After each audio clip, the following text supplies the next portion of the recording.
Good morning, students. I'm Dr. Sandhya Patnaik, Assistant Professor, EC Department, Narula Institute of Technology. Today, in our class, we will begin with the Module 5, Lecture 1. So, this module is totally concerned with the different type of digital modulation techniques. We have already studied regarding the modulation techniques of that is present in the analog modulation techniques. That is the analog communication, right? We studied the amplitude modulation, frequency modulation, and phase modulation. And now we will start with the digital modulation techniques. So here, one thing we should take care is that why do we need modulation, right? As discussed earlier, modulation helps in improving the performance of the communication system in terms of reducing the antenna dimension, increasing the multiplexing ability of the communication system, reduces the interference, reduces the effect of noise, and many more advantages, right? So here in our digital modulation techniques, we will be discussing the variants of it, like amplitude shift keying, which is very much similar to the amplitude modulation, then frequency shift keying, which is similar to phase frequency modulation, and phase shift keying, which is very much similar to phase modulation. So the modulation schemes which are being applied are used, and depending upon the design characteristics, that is, what is the amount of data rate, what is the probability of error symbol, what is the transmitted power required, what is the channel bandwidth, and the complexity of the circuits, and how much it is resistant to the interference signals. So these are some of the features that have to be taken care in the design characteristics. Now let's discuss about the amplitude shift keying in detail. So as a recap of the block diagram of digital modulation system or digital communication system, we have seen that first we have a information source, which is usually data, text, or video, which is converted to digital form by the process of sampling, quantization, and coding. Then you perform source encoding and decoding, and whatever the final digital format of the signal that is generated is applied to the modulator section. So we are concerned about the modulator section right now. That is, what is the different type of modulation techniques that can be applied. So once the signal is modulated, it is applied to the channel, and through the channel it goes to the demodulator section, where you perform demodulation in order to get back the baseband signal. Then you perform the decoding of the signal, then you perform the D2A conversion, and you get back the output signal. So here one important factor that is should be taken care, that is your noise. So this noise is a random electrical signal which will affect the modulated waveform present in the that is transmitted into the channel. So the current topic that we'll be discussing is on the different type of modulators. So going to the next slide, we observe that the modulation techniques are classified into two types. One is your analog modulation and the other one is your digital modulation, right? Then under the analog modulation section, we have amplitude modulation, frequency modulation, and the phase modulation. So these are the variants of analog modulation techniques. So here we have studied that in amplitude modulation, the amplitude of the carrier changes with respect to the baseband signal. As in frequency modulation, the frequency of the carrier signal changes with respect to the baseband signal. And in phase modulation, the phase of the modulated of the carrier signal changes with respect to the baseband signal. So what happens in digital modulation technique? What are the points that we should take care? So in digital modulation techniques, the basic categorization is basically, the basic modulation techniques are amplitude shift keying, that is your ASK, then frequency shift keying, then phase shift keying. All these have their variants, like in FSK you have BFSK, QFSK, and etc. MRFSK concept. Okay, whereas in PSK you have BPSK, FSK, BPSK, QPSK, DEPSK, DPSK, and all the variants. Okay, so here in amplitude shift keying, what happens is same way the amplitude of the carrier signal will change with respect to the baseband signal. That is the baseband signal here being a binary 1 and 0. Depending on whether it is a 1 or 0, the amplitude of the carrier signal will change. Similarly, in frequency shifting, depending whether you're transmitting a binary 1 or 0, by performing modulation, the frequency of the carrier signal will change. Similarly, in phase modulation, depending upon the consecutive bits that you're transmitting, whether you're transmitting binary 1 or binary 0, the frequency, the phase of the carrier signal will change with respect to the baseband signal. So let us study in detail about amplitude shifting today. It's one of the simplest modulation technique, but it is very much affected by noise. Let me first explain you what is the basic difference between an analog modulation technique and a digital modulation technique.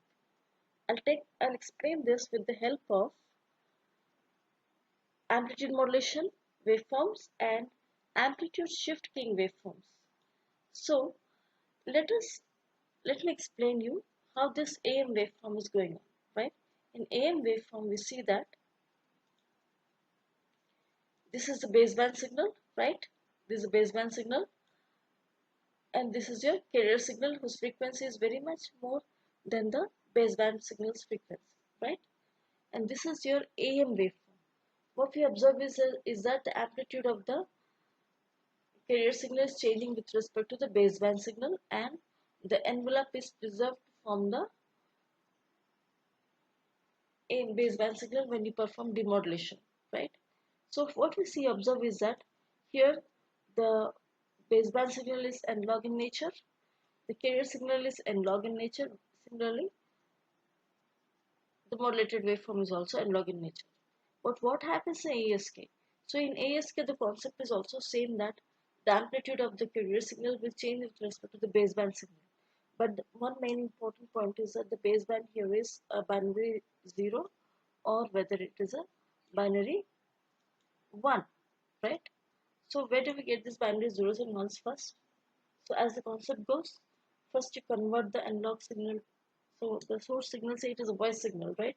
This voice signal is first converted to digital form, then encoded, right?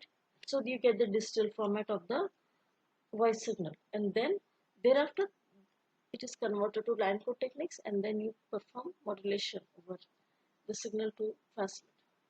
So what happens in ASK then? Let us see. So this is an amplitude shift keyed waveform, which is analogous to the amplitude modulation in the analog communication technique, right? So here, let me take an example here. The DT is the data or the data stream, which has to over which the modulation has to be performed. That is 10110. Now this data stream is applied a line code technique, that is you present it in some voltage form. So here we are taking unipolar non-return to 0 line code technique. You can write down it is a unipolar NRZ technique, right? So in case of unipolar NRZ technique, the binary 1 is represented by positive voltage and binary 0 is given by 0 voltage. So here this again is a 1, the binary 1 is represented by binary voltage, positive voltage, and binary 0 is given by 0 voltage. This is for over a bit duration TB. Okay. Now, next point is we apply a carrier waveform. So the carrier signal is of a very high frequency signal. Then you apply the baseband signal, that is BT, and the carrier signal to the modulator section. The output we get here is the waveforms which are where you observe amplitude variations, right? For binary 1, it is high, and binary 0, it is 0. Similarly for binary 1, two consecutive binary 1s are there, so during this time bit duration is high, and this is next is 0. So what we observe is that the amplitude of the carrier signal is changing with respect to the baseband signal. So here in the digital modulation technique, the difference from the analog modulation technique is that we apply we represent the signal in digital form, and thereafter you present it in the line code techniques, and the carrier signal in both the cases is analog in nature. Okay, so these are the basic difference between an analog modulation technique and a digital modulation technique. So first let us classify the digital modulation techniques. Okay, so the digital modulation techniques are classified into coherent digital modulation techniques and non-coherent digital modulation techniques. So what are these coherent digital modulation techniques then? So these are the techniques which employ coherent detection. So what is this coherent detection? Detection means, first of all, we remember that it is demodulation process, right, where we extract the baseband signal from the modulated waveform. So what do you mean by coherent detection? Coherent detection or synchronous detection. Okay, it is also called as synchronous detection. So here what happens, in the receiver section, we have to generate a local carrier which is very much similar, that is phase locked with the carrier that was generated at the transmitter section, and the detection process is done by correlating both the transmitter and the receiver section.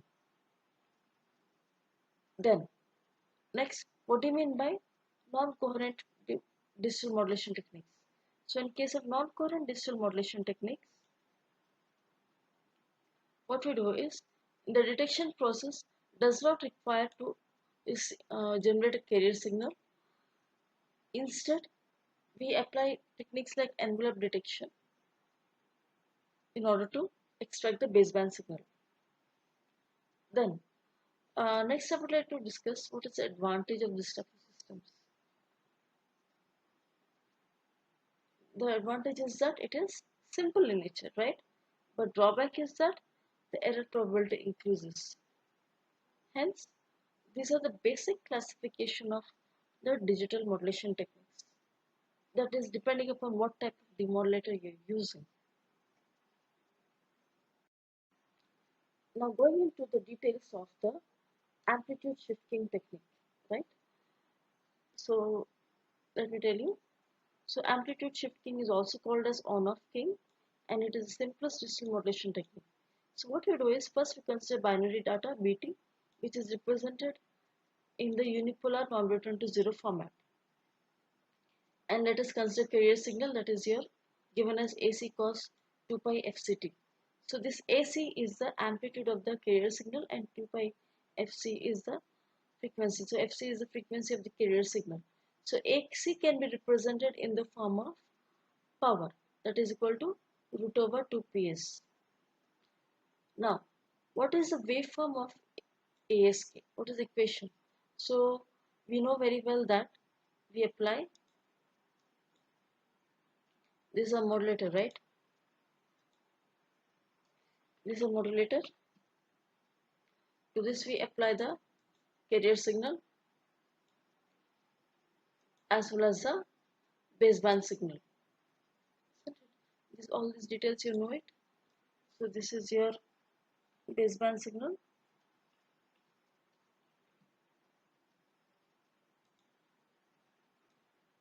Input is your baseband signal,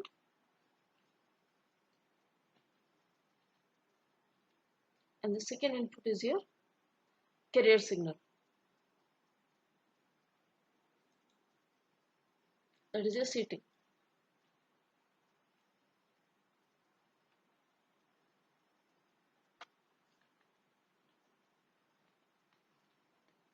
Right?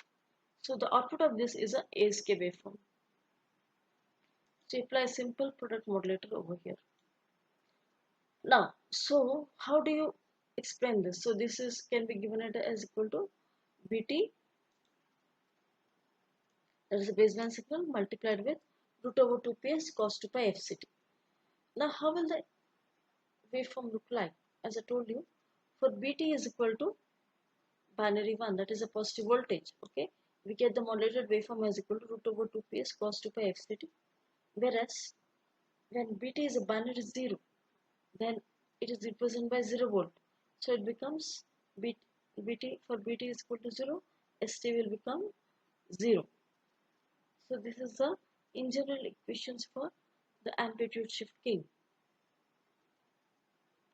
So here what we see is that we need to represent the signal in the constellation diagram. For that we take up the bit duration also into consideration into the equation.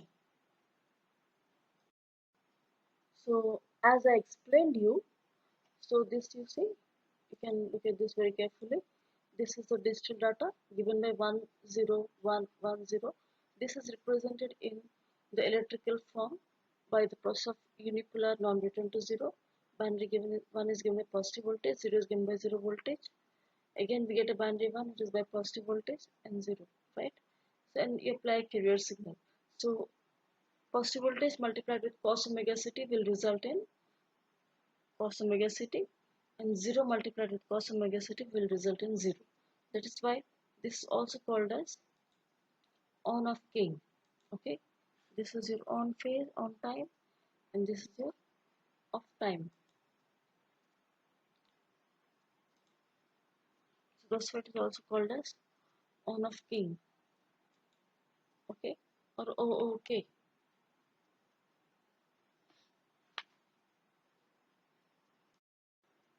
So to transfer symbol 0, the ST will become equal to 0.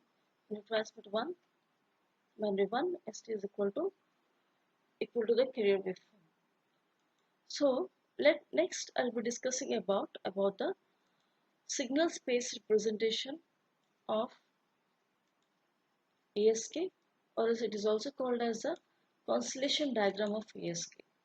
Right? For that we have to go for some mathematics. Right? We should discuss some mathematics first, so that we can find out the energy content of the bit. Now, so we know that the equation of ASK is given by ST is equal to BT root over 2ps cos 2 pi fct. Now you see, we know that Ps into Tb is equal to the energy of the bit, right? So by the constellation diagram we get two information. One is the carrier frequencies and the scaling over it in terms of the energy of the bit that is being transmitted. That is your EB. So here EB is equal to Ps multiplied with Tb. Tb is the bit duration, P is the power content of the symbol.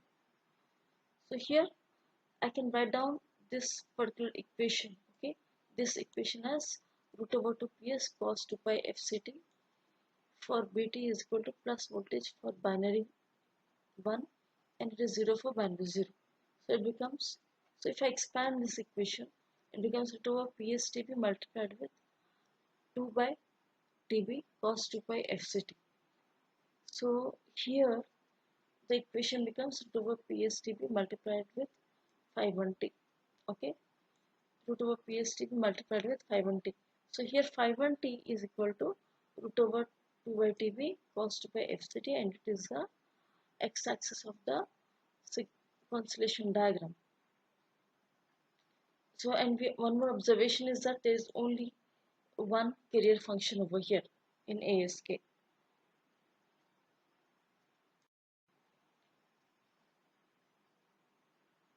For symbol 0, right? For symbol 0, we get, so what we do is, we know that the equation is, what is the equation? Go to the previous slide.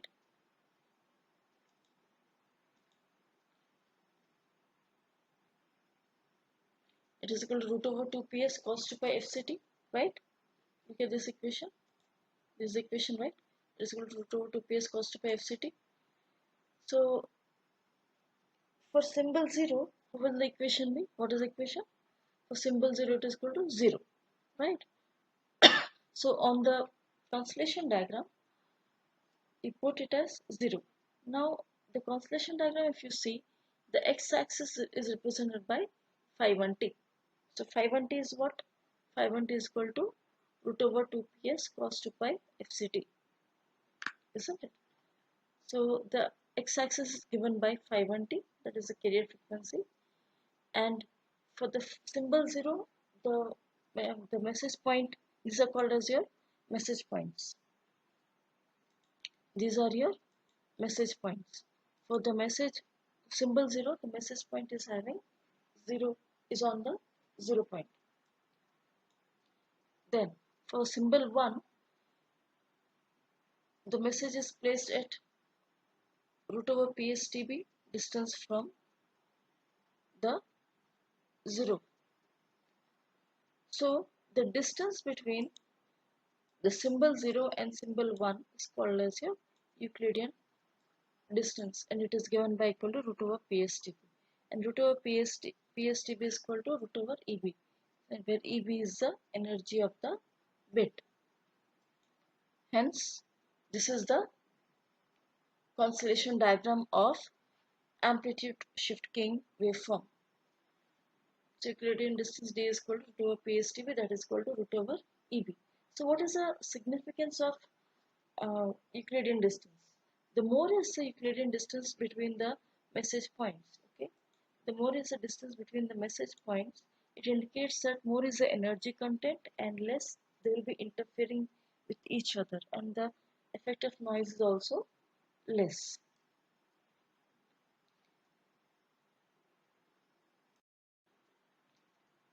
Next, I will be discussing about the generation of ASK waveform.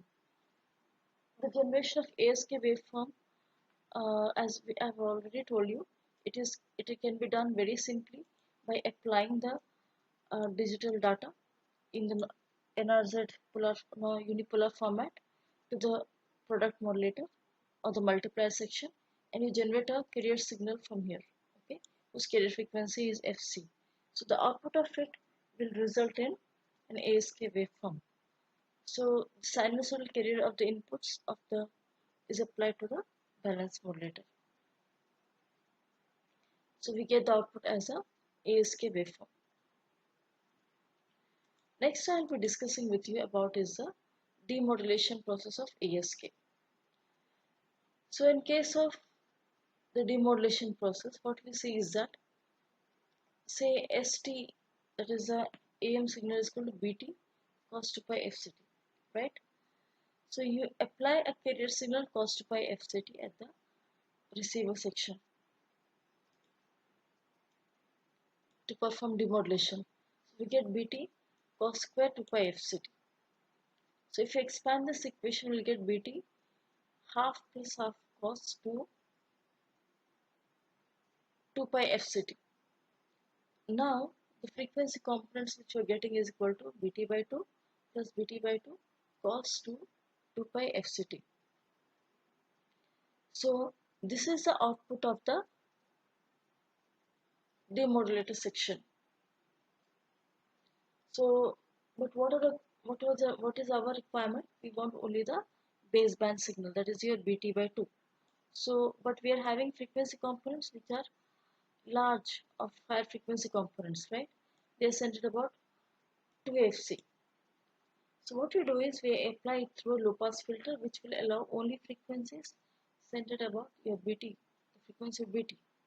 So at the output we will get BT by 2, and the higher frequency components will be eliminated. So this is called as your synchronous detection.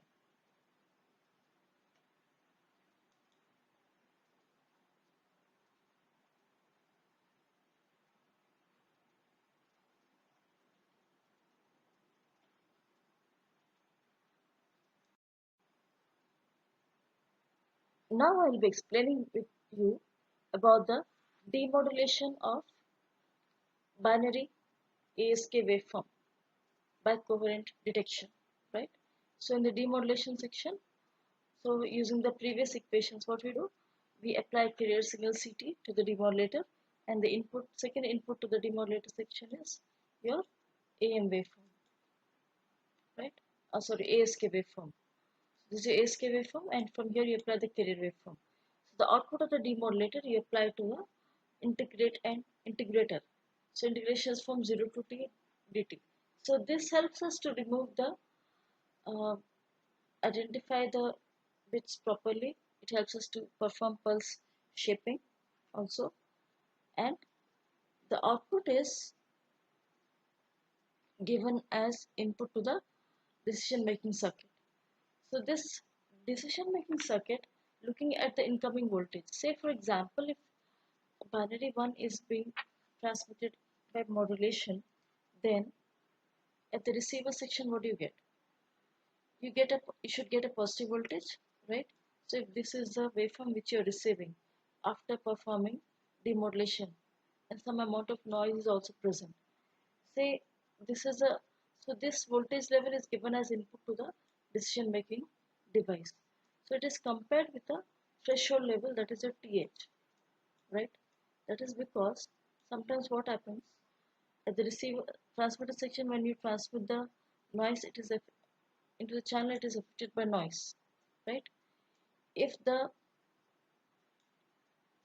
so here in, as we know that in this particular technique, bandwidth 0 is given by 0 volt. So but you may not get exactly 0 volt because some amount of random signal is present, that is your noise is present. So you will get some 0.2 volt, 0.3 volt. So it may create some unnecessary confusion, that is because of the presence of noise to identify. So you may not represent 0 with exactly a 0 volt. It might not come at the receiver section. So what you do is you set up a threshold level. Say binary 1 is given by say 5 volt. Okay, binary 1 is given by 5 volt and 0 is given by 0 volt. So the midpoint of it is your 2.5 volt. Okay, the midpoint of it is equal to 2.5 volt. So now the threshold level you put it as say 2.5 volt. So if the incoming signal voltage is more than 2.5 volt, you make it as a decision as equal to binary 1. Okay. If the incoming signal voltage is more than 2.5 volt, then you present it as a binary 1. Similarly, if the incoming signal is less than 2.5 volt, then you approximate it to binary 0. Okay. You approximate it to binary 0. So by this what happens? It eliminates the effect of noise to some extent. Where comes the problem then? Say for example, this is the uh, signal that I am transmitting over the channel, right? A train of pulse, say it is 101. Okay, now as I told you, noise is added over the signal, right? Always. So sometimes it may happen the noise voltage is more. Okay, the noise voltage is more. So say, let me represent this by some, this is some noise voltage. Okay, the noise is more. So 0 volt plus the noise instantaneous noise voltage will result in a waveform like this, the receiver section.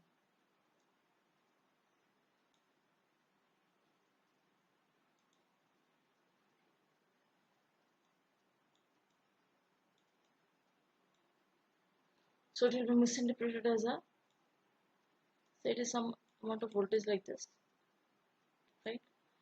So here what we get, first incoming bit is a binary 1, it is compared with the threshold level, that is 2.5 volt. If it is more than 2.5, then you take it as a binary 1, and if it is less than 2.5, then you make it as 0. But you see, here it should have been a 0, but because of the noise, it is approximated to more than 2.5 volt. So instead of identifying a 101, it will identify 111. hence leading to error. So hence the main disadvantage of ASK is that it is more prone to error. So in this technique we perform the demodulation process. Hence now we come to the advantage and disadvantage of ASK. So the advantage of ASK is its simplicity. It is easy to generate and detect. Whereas for the disadvantage, it is very sensitive to noise and the bit error rate is more. So bit error rate or probability of error is very much an important parameter in your digital communication where you judge the performance of the digital communication system.